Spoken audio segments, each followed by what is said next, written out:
Download digital books from the comfort of your home. Get an inside look at the O'Fallon PD's Detective Bureau and meet the winner of O'Fallon's Healthy Living Writing Contest. Next on O'Fallon Matters.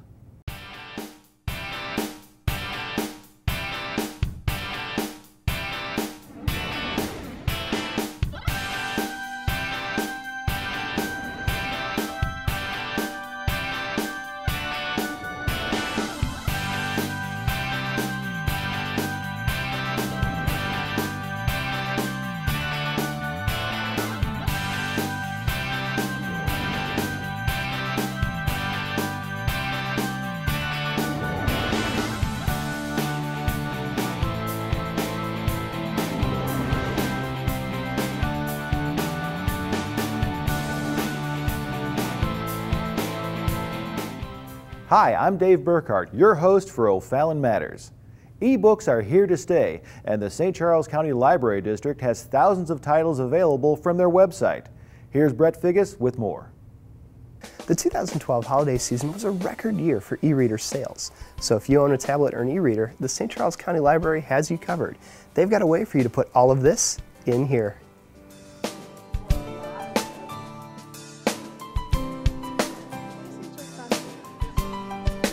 We offer a number of books in e-reader format, and no matter what reader you have, we can almost always accommodate that. We have books that are available for Kindles, for Nooks, for iPads, Android tablets. You can choose to have a checkout period of a week or 14 days.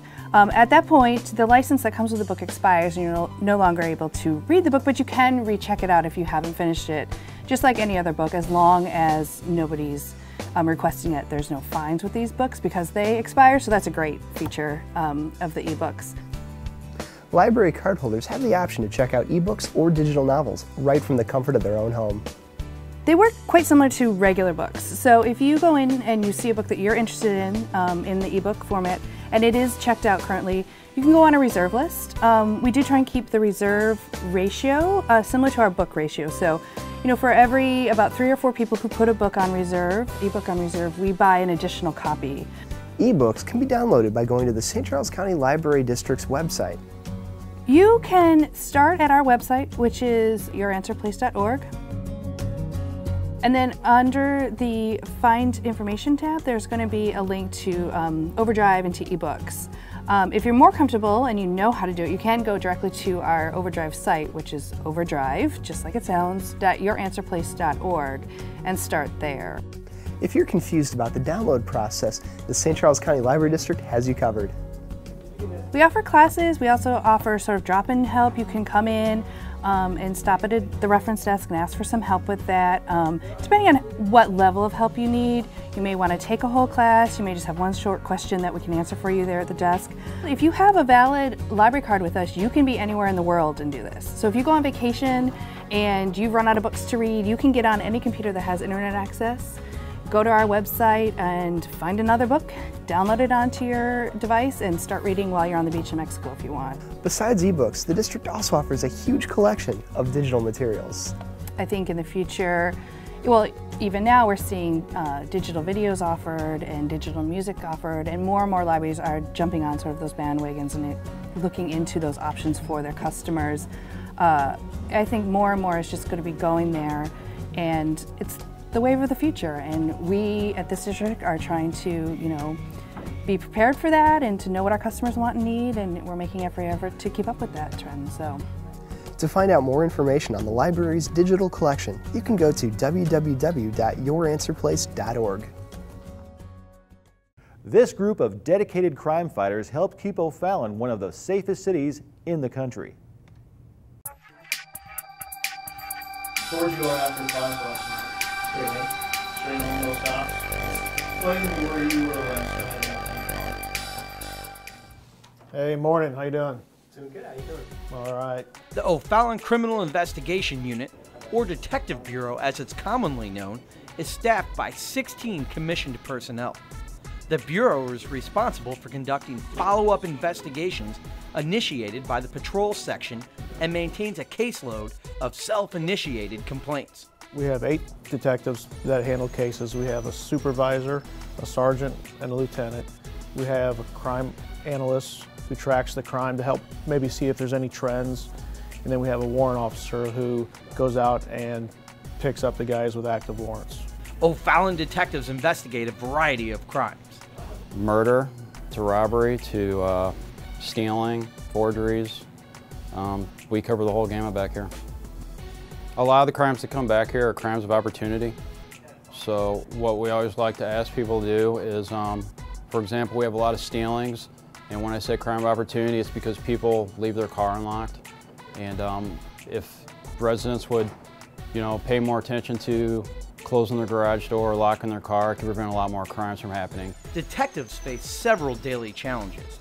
With the help of sophisticated technology and resident tips, our detectives can solve more cases. Some of the challenges we face are just generating tips, getting the public's assistance.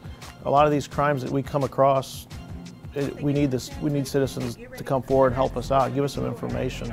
That's one of the biggest challenges we face. The O'Fallon Police Department's detectives receive constant training so they can keep up with the latest techniques of detective work. Training, it's a whole science in itself. I mean, from the training we go to, how to interact with people, learning their body language, gives telltale signs. And as well, setting up the interview room. If you would notice, our interview rooms are painted a light blue, which psychology dictates that people are more at ease. I mean, it's a science. And if you don't go to the training and learn, and another thing is just practice, talking to people, being comfortable talking to people. So that's how you get at it. So what happens to cases that are solved?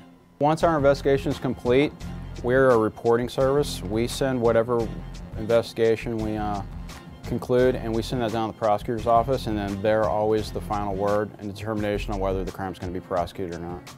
We would prefer that they call the police department, dispatch 240-3200, but by all means, if they reach a detective, we'll answer the call and we'll make sure that it gets handled and make sure that they get the assistance that they need.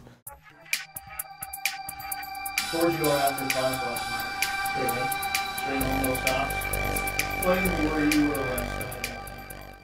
Fort Zumwalt North Principal Joe Sutton excels at creating a positive learning environment for his students. Here's Joe Richter with that story. Principal Sutton was born here in O'Fallon, raised in O'Fallon, and now he's looking to give back to his community as the principal here at Fort Zumwalt North. See, we're teaching math, life skills, exactly. A lot of really cool things from that. I've lived in O'Fallon my entire life. When I was one, we moved from St. Charles, bought a house over on Montbrook, over by the water tower. And I lived there until I was 22 years old. Went off to college and then immediately came back to O'Fallon. Number one, it gave me a great upbringing, but also it provided me with the opportunity to come back to a great community. And that's really how I feel. And so the ability to give back a little bit is something that, again, it's been very rewarding to do that. Finding your calling in life can be difficult for some, but all it can take is one person to set you on a path to success. I student taught at Fort Zumwalt South High School, and I student taught with a lady named Pat Turner. Pat was probably 50 years old and about 4'10", but she had those kids. I mean, she absolutely had them. She had these beautiful blue eyes, and the kids were just mesmerized by Pat. And when I saw the type of impact that she was having, and then I got a taste of it myself when I student taught with her, I was hooked. And so it's been 19 years now, and I've enjoyed every minute of it. A teacher has a classroom to inspire, but a principal has an entire school. When Sutton saw his chance to take over that position at Fort Zumwalt North, he took it. The greatest thing about being principal is being principal here. The job itself can be really whatever you make it to be. Being a high school principal, you wear a lot of different hats. I mean, you're the personnel department, you run the budget, and you deal with discipline, and you play judge and jury, and you're the educational leader, and there's just many different roles that you play, but being here is really what makes it special. With around 1,400 students, his impact is extensive, but Sutton knows he's not alone. And when you've got a lot of people who really have the same goal and the same focus, and they're extremely selfless, and the staff that works here. They're all extremely child-centered, and so you've got a lot of people pulling in the same direction. And so the idea of managing those folks really becomes more hands-off. My job is to make their load maybe a little bit easier, because I know that they're going to do the right things by kids. When a school principal is thought of, leadership is the first quality you think of. And Principal Sutton's brand of leadership is service to others. I hope to be a servant leader, and I mean that very sincerely. I'm here every morning between 5 and 5:15. I open the building. I'm the first guy in. I also don't mind being the last person to leave. And so I love staying for activities. I love supporting our kids in avenues outside of the classroom. I try not to delegate much. I try to take as much on as I possibly can. And I try to be here, like I said earlier, for them, so I can be that type of servant leader for them. Sutton and his staff are always coming up with ways to improve the learning experience for students. Dr. DeBray had read an article from I believe the Missouri School Boards Association that kids get to class quicker if there's music playing. So he actually allowed us to pilot a program where every passing period we play some pretty contemporary music. And what you'll see is a bounce in the kid's step. You'll see them when the music stops. It's almost like a glorified game of musical chairs, because when the music stops, everyone knows that they need to be and they've got 1 minute to get there. And so we run a program like that, and we actually saw a 25% decrease in tardiness. Well, parents in the Fort Zumwalt School District rest easy at night, knowing that one of their principals is spending his every day, every hour, trying to make sure that the student's success continues here at Fort Zumwalt North. I have no interest in going anywhere outside of Fort Zumwalt, and I really don't, and it's more specifically North High School. I hope to be one of those people who becomes kind of a fixture where they are, and I can see this place grow and see it, really be all that it can be, to sound cliche. There's just a lot of things I think that we can still do here, a lot of great things that are going to happen here, and I'm just thrilled and honored to be a part of it. It's time for a break. When we return, we'll learn some fire safety tips that are especially useful during these frigid winter months.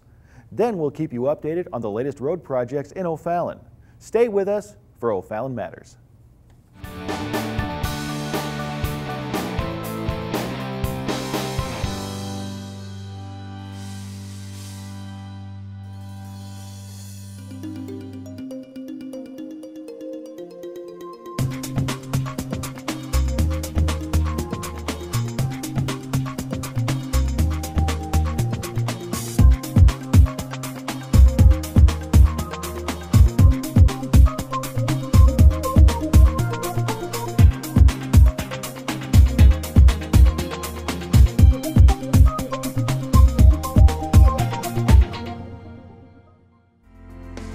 For the fourth consecutive time, the city of O'Fallon, Missouri has been named one of the country's best places to live, according to Money Magazine's list of America's 100 best cities.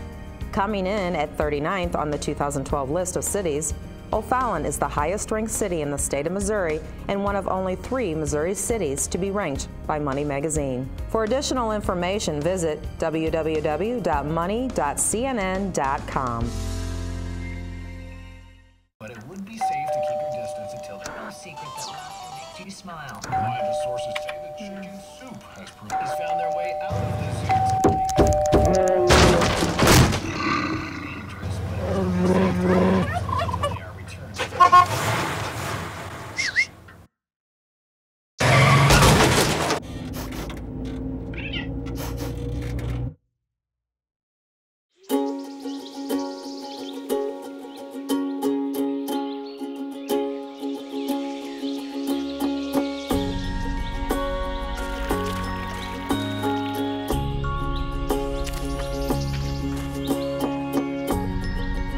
Getting closer to nature can get you closer to your family.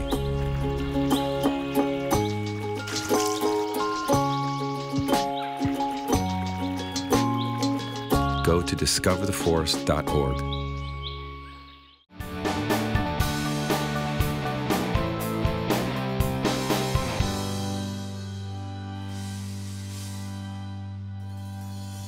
Welcome back. During the winter months, there are plenty of ways you can stay safe, from properly using space heaters to checking on carbon monoxide detectors. Joining us now is Scott Avery from the O'Fallon Fire Protection District.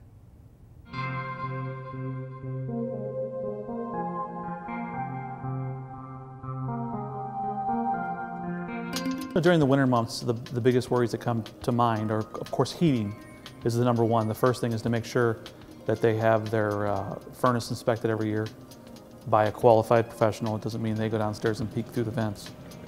You need to have a qualified professional come in, check your furnace, make sure everything's up and running. There's a lot of safety features on today's furnaces that keep us safe, not only from fire, but also from carbon monoxide. And we need to make sure all these features are working on these furnaces when we go to sleep at night especially. To tail off of that, you know, they also need to make sure their carbon monoxide detector has been checked up to date. If you flip over your carbon monoxide detector on the back, it'll have a date of manufacture. It should be less than 10 years old. It should have a battery backup if it's not battery only.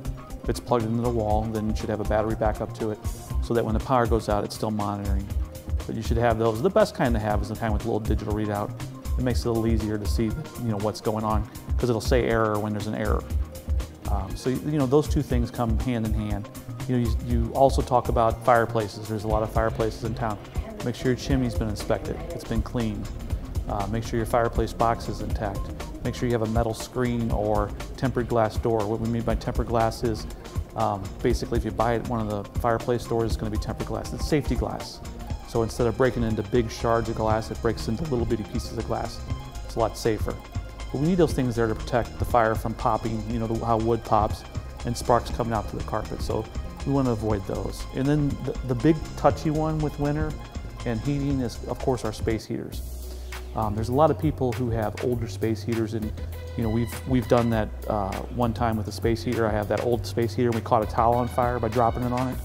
So that'll happen with older space heaters. So we went newer model space heaters.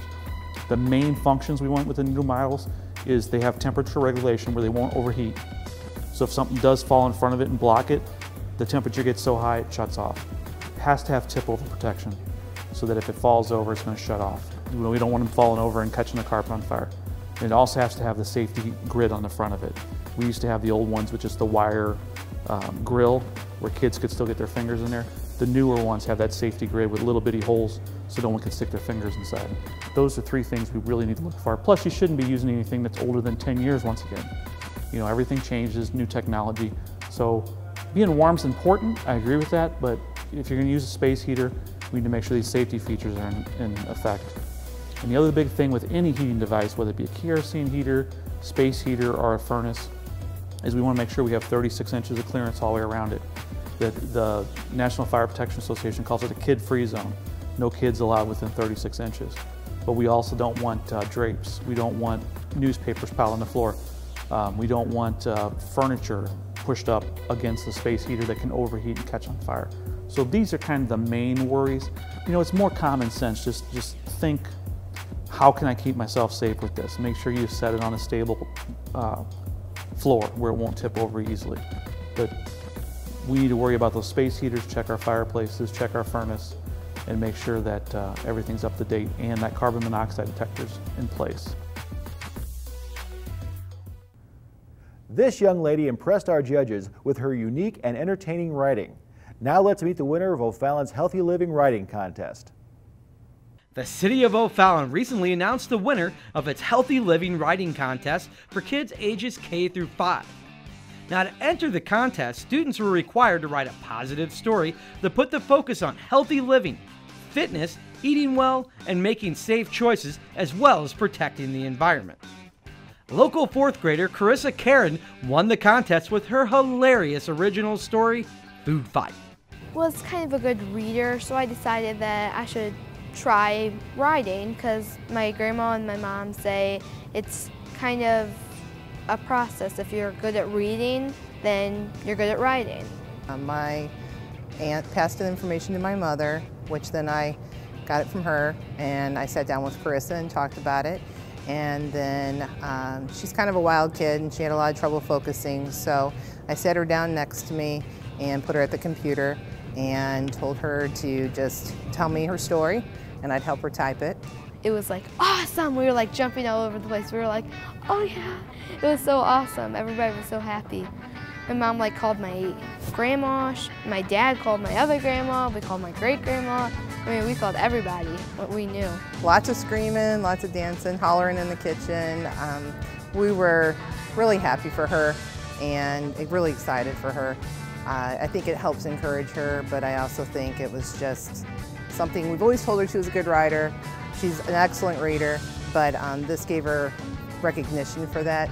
I think it finally proved to her that she can do something like this. It's about a kid named Landon who has been eating unhealthy for his whole life, and his mom decides that they're going to try to eat healthy, and he doesn't want to, so he gets sent to his room, and while he's in his room he falls asleep, and then he has a very special dream, and it's kind of where the healthy foods go up against the unhealthy foods in a dance contest.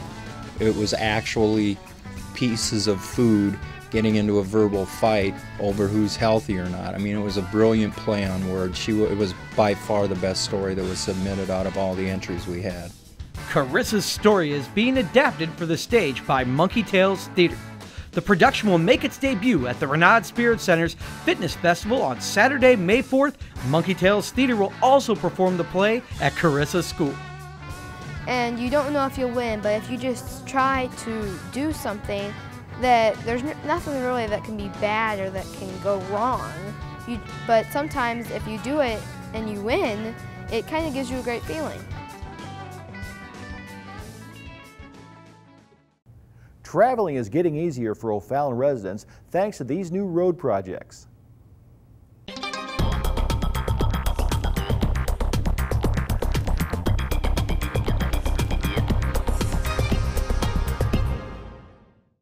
The city has several upcoming projects, some currently in design, others currently under construction.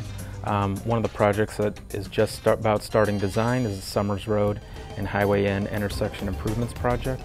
We're going to be starting design of the project this year. It's going to involve some turn lane improvements, signal upgrades, and pedestrian upgrades to the intersection of Summers Road and Highway N.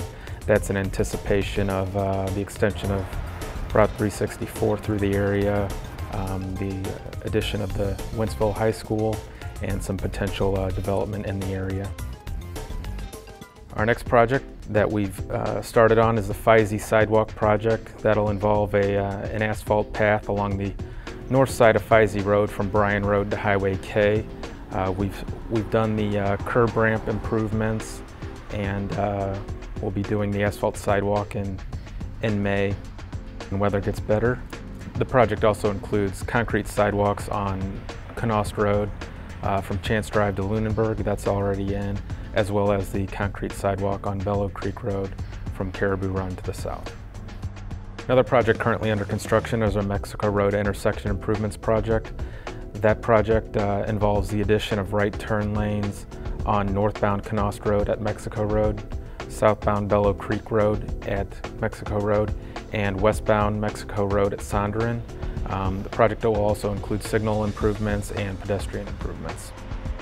Another project we have is our Bryan Road intersection improvements project. We'll be making improvements to Bryan Road at 3 different intersections. At Mexico Road, we'll be installing a northbound right turn lane. At Feisey Road, we'll be installing a northbound and southbound right turn lane on Bryan Road. And at Highway N, we'll be installing a northbound and southbound right turn lane. The project will also include signal upgrades and pedestrian improvements.